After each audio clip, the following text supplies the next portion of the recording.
All right, let's lace up and dive into the incredible characters in Jason Reynolds' amazing novel, Ghost. We're going to see how a bunch of kids on a track team help our main character figure out what he's actually running for. Let's get into it. So right off the bat, the story asks a really big question. What do you run from? For our main guy, running isn't just a sport, you know?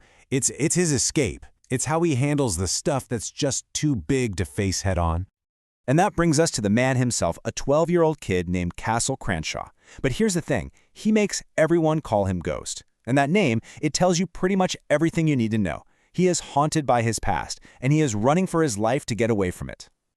What's kind of wild is that Ghost has this raw, natural talent. I mean, he is unbelievably fast. There's this scene where he literally just shows up at a track practice, in jeans and high tops, by the way, and beats one of the team's best sprinters. No training, no trying. Speed is his superpower. But for all that incredible speed, he's got this equally incredible anger. Ghost has a really short fuse, and it gets him into trouble all the time.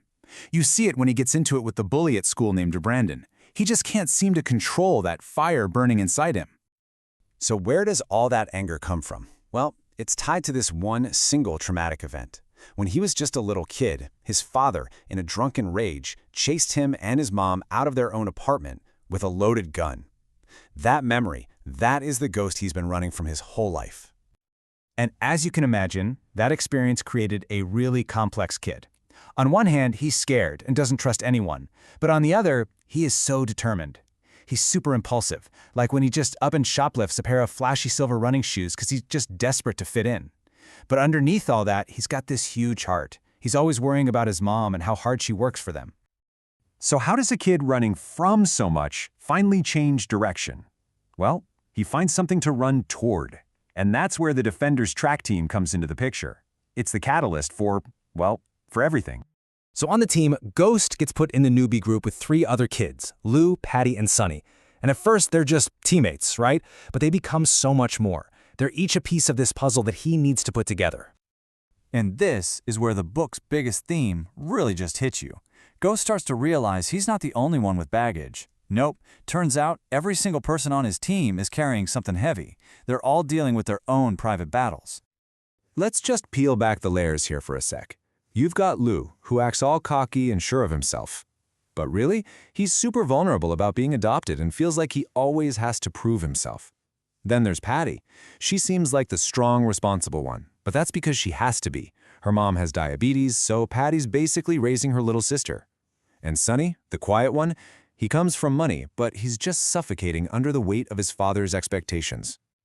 It's through these friendships, especially with Patty, that Ghost has this huge breakthrough. He finally gets it. His pain isn't some unique thing that only he has. He's not alone. And that one thought starts to tear down the walls he's built up for years. You know, every hero needs a guide, a mentor. And for Ghost, that person is Coach Brody. He doesn't just give Ghost a spot on the team, he offers him a choice to be someone totally different. And Coach Brody is the perfect mentor for these kids because he just gets it. He used to be a champion sprinter himself, but his own mistakes cost him everything. So yeah, he sees Ghost's talent, for sure. But more importantly, he sees his pain. He's the first adult who disciplines Ghost not because he's mad, but because he genuinely cares and wants him to do better. And you really see this in action in one pivotal moment. Coach finds out Ghost stole those silver running shoes. Now, he could have kicked him off the team right then and there. But instead, he goes to the store, pays for the shoes, and gives Ghost a way to earn them back. He doesn't just fix the problem. He teaches this powerful lesson about trust and second chances. And that lesson, that is the turning point. With his coach and his teammates in his corner, Ghost finally stops running away from his past and starts running toward a future that he can actually control. I mean, his whole journey is just this incredible transformation. He goes from a kid running from his trauma to a kid running for himself, for his mom, for his team.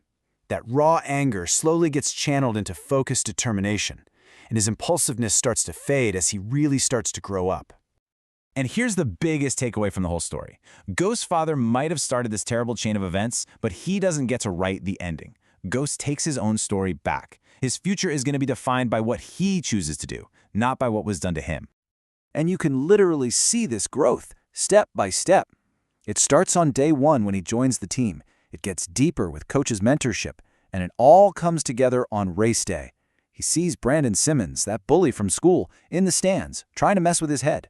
The old Ghost would have absolutely exploded, but the new Ghost, he just ignores him. He focuses on the race. That's real progress. So in the end, the Defenders are way more than just a track team. They become a family, a found family, one that's built not on blood, but on shared struggles, on lifting each other up, and on the powerful idea of a second chance. And that really brings us full circle. Through these characters, Jason Reynolds is reminding us that we're all running our own race, with our own hurdles to clear. So the real question isn't just what you're running from, it's what are you choosing to run for?